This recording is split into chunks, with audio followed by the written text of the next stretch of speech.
नमस्कार, मी शुभांगी स्वागत करते तुमचं शुभांगी स्किल्स रेसिपीजमध्ये। आज आपण सोप्या आणि उपयुक्त अशा किचन टिप्स बघणार आहोत। चला तर मग सुरू करूया। तर सगळ्यात पहिले बघूया फोडणीचं चविष्ट वरण कसं बनवायचं। तर इथे मी पॅनमध्ये 1 चमचा तूप आणि 1 चमचा तेल टाकलेला आहे। तेल तूप चांगलं गरम झालं की 1 चमचा मोहरी टाकायची, त्याचबरोबर 1 चमचा जिरं टाकायचं। जिरं मोहरी तेलामध्ये छान तडतडू द्यायचं, चांगलं होऊ द्यायचं। मोहरी जर तेलामध्ये चांगली झाली नाही, तडतडली नाही तर ती कडवट लागते। तर गॅसची फ्लेम ही मोठ्या आचेवर आहे। तुम्हाला जर वाटलं तेल जास्त गरम झाले तर गॅसची फ्लेम कमी करू शकता। इथे मी 5 ते 6 लसूण पाकळ्या बारीक कट करून घेतलेल्या आहेत, त्या टाकलेल्या आहेत आणि 1 हिरवी मिरची जी लाल होत आलेली आहे ती कट करून टाकलेली आहे। त्याचबरोबर मिरचीच्या बिया तडतड उडू नयेत यासाठी चिमूटभर मीठ टाकायचं आहे। मीठ टाकल्याने मिरची आणि त्याच्या बिया ज्या आहेत तेलातनं वरती उडत नाहीत। त्यानंतर चिमूटभर हिंग टाकायचं आहे। त्यानंतर कढीपत्त्याची पानं टाकायची आहेत 10 ते 12। त्यानंतर तेलातच थोडासा बारीक कट केलेला कोथिंबीर टाकायचा आहे आणि तेलात छान परतून घ्यायचं आहे। कोथिंबीर तेलामध्ये टाकल्याने त्याची चव वरणामध्ये खूप छान येते, एकदा नक्की ट्राय करून बघा। त्यानंतर यामध्ये शिजवलेली डाळ टाकायची आहे। तर इथे मी तुरीची डाळ, 1 टमाटर, त्यामध्ये थोडंसं तेल, हळद आणि पाणी टाकून शिजवून घेतलेली आहे आणि शिजवल्यानंतर छान घोटून घेतलेली आहे। त्यानंतर परत मी इथे थोडीशी कोथिंबीर टाकलेली आहे। चवीनुसार मीठ टाकायचं आहे। वरण तुम्हाला कसं आवडतं, जास्त घट्ट किंवा पातळ, तसं तुम्ही बनवू शकता। तर मोठ्या आचेवर चांगली उकळी येऊ द्यायची। त्यानंतर गॅसची फ्लेम अगदी मंद आचेवर करून झाकण ठेवून 2 मिनिटं हे वरण शिजून द्यायचं आहे। म्हणजे जे फ्लेवर आपण तडक्यामध्ये टाकलेले आहेत त्याचा सगळा स्वाद वरणामध्ये उतरतो आणि खूप चविष्ट असं वरण तयार होतं। तर हे वरण भातावर किंवा चपातीसोबत, भाकरीसोबत चुरून खायला खूप टेस्टी लागतं। वरण सर्व करताना फक्त त्यावर थोडंसं तूप टाका आणि सर्व करा। त्यानंतरची टीप आहे चिकनचा आळणी रस्सा कसा बनवायचा। तर चिकन स्वच्छ धुवून कढईमध्ये टाकल्यानंतर त्यामध्ये मीठ आणि हळद टाकून चिकन जे आहे त्याच्या पाण्यातच शिजून द्यायचं मोठ्या आचेवर आणि चिकनचं पाणी संपूर्ण आटल्यावर नंतर त्यामध्ये तेल टाकायचं आणि 1 कांदा, 1 टोमॅटो बारीक कट करून टाकायचा। त्याचबरोबर आलं लसूण पेस्ट टाकायची, व्यवस्थित मिक्स करून घ्यायचं। त्यानंतर आवश्यकतेनुसार पाणी टाकून चिकन शिजवून घ्यायचं। तर कुकरपेक्षा एखाद्या कढईमध्ये किंवा पातेल्यामध्ये आपण जेव्हा चिकन शिजवतो अगदी मंद आचेवर, अगदी 20 ते 25 मिनिटं लागतात। चिकन खूप छान शिजतं आणि सगळे फ्लेवर जे आहे आळणी रस्स्यामध्ये खूप छान उतरतात आणि खूप चविष्ट अशा प्रकारचं चिकन लागतं। एकदा नक्की ट्राय करून बघा। त्याचबरोबर तुम्ही यामध्ये खडे मसाले देखील टाकू शकता, जसं की तेजपत्ता, कलमी, लवंग आणि इलायची टाकल्याने याचा फ्लेवर अजून वाढतो। तर अशा प्रकारचा चिकनचा आळणी रस्सा खूप टेस्टी लागतो। घरात जर लहान मुलं असतील तर तुम्ही अशा प्रकारचा चिकन शिजवल्यावर आळणी रस्सा काढून ठेवू शकता आणि त्यांना तसा प्यायला किंवा चपातीसोबत देऊ शकता। आता याच भाजीपासून आपण छान अशी मॅगी बनवणार आहोत। त्यासाठी मी याच भाजीमधील थोडासा आळणी रस्सा काढून घेणार आहे आणि पीस देखील काढून घेणार आहे। तर आता बघूया या चिकनचा वापर करून मॅगी कशी बनवायची।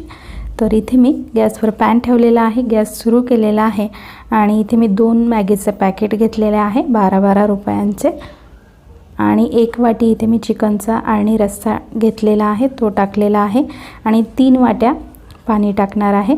साधारण 12 रुपयाच्या 1 मॅगी पॅकेटला 200 ते 210 ml पाणी आपण टाकू शकतो। त्यानंतर अर्धी वाटी चिकनचे नरम पीस मी तोडून घेतलेले आहेत, ते टाकलेले आहेत। तर इथे एक टिप की मॅगीचा मसाला जो असतो त्याच्या पॅकेटमध्ये पूर्ण पसरलेला असतो। अशा वेळी डायरेक्ट ते पॅकेट न कापता थोडंसं झटकून घ्यायचं, म्हणजे मसाला सगळा खाली जातो आणि वरचा भाग रिकामा होतो। अशा वेळी मग तो भाग कैचीने कापून मग मसाला टाकायचा आहे।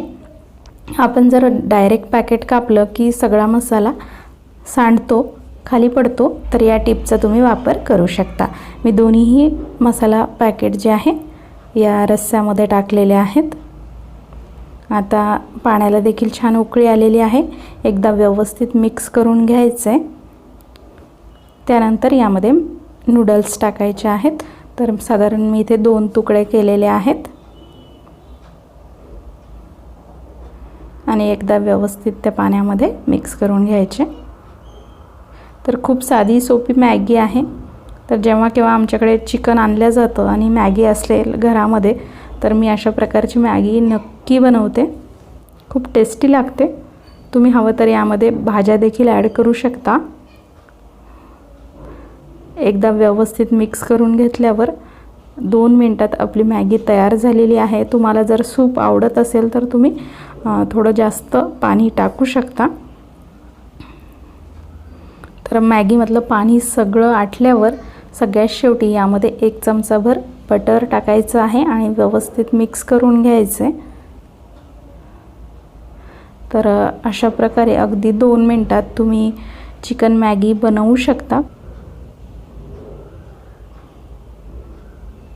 तर मी यामध्ये वेगळे कोणतेच फ्लेवर वगैरे ॲड केलेले नाही आहे. अगदी सिंपल ठेवलेली आहे. त्यानंतरची टीप बघूया. आपण जेव्हा घरामध्ये काही सामान आणतो त्यावेळी आपल्याला अशी नेट मिळते, एक जाळी मिळते. तर ती फेकून न देता त्याचा आपण वापर करू शकतो. तर मी त्या जाळीमध्ये लसूण ठेवलेला आहे. तुम्ही मुलांचे खेळणे देखील ठेवू शकता अगदी छोटे छोटे आणि तिचा वापर करू शकता. आपण जेव्हा घरी ढोकळा बनवतो मग तो रव्याचा असो बेसनाचा असो ते बॅटर छान फेटलं की ढोकळा जो आहे छान जाळीदार बनतो. त्या बॅटरमध्ये छान हवा भरते आणि मग ढोकळा छान फ्लफी आणि जाळीदार बनतो. अशा वेळी हाताने फेटत बसण्यापेक्षा मिक्सरला लावून फिरवून घ्यावं. ढोकळा जो आहे छान जाळीदार बनतो.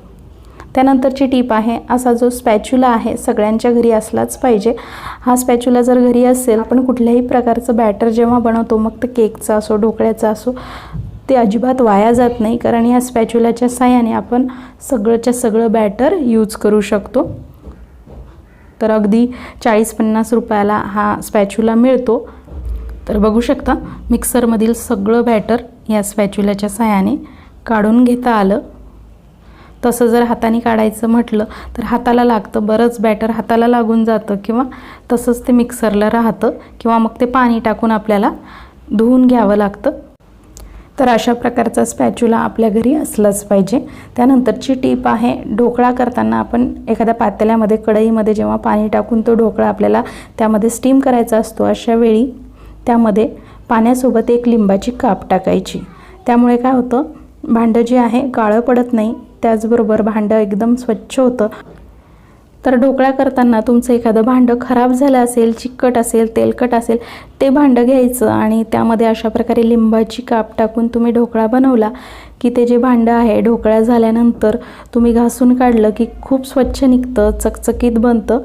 तर बघू शकता आत्ताच किती छान या पातेल्याला चमक आलेली आहे. तर घासून घेतल्यावर खूप चकचकीत अशा प्रकारे हे भांडं स्वच्छ होतं. तर आजच्या टिप्स तुम्हाला कशा वाटल्या, खरंच उपयोगाच्या वाटल्या असतील, आवडल्या असतील तर लाईक करा, शेअर करा आणि सगळ्यात महत्त्वाचं म्हणजे चॅनलला सबस्क्राईब करायला विसरू नका. आजचा व्हिडिओ पाहिल्याबद्दल धन्यवाद.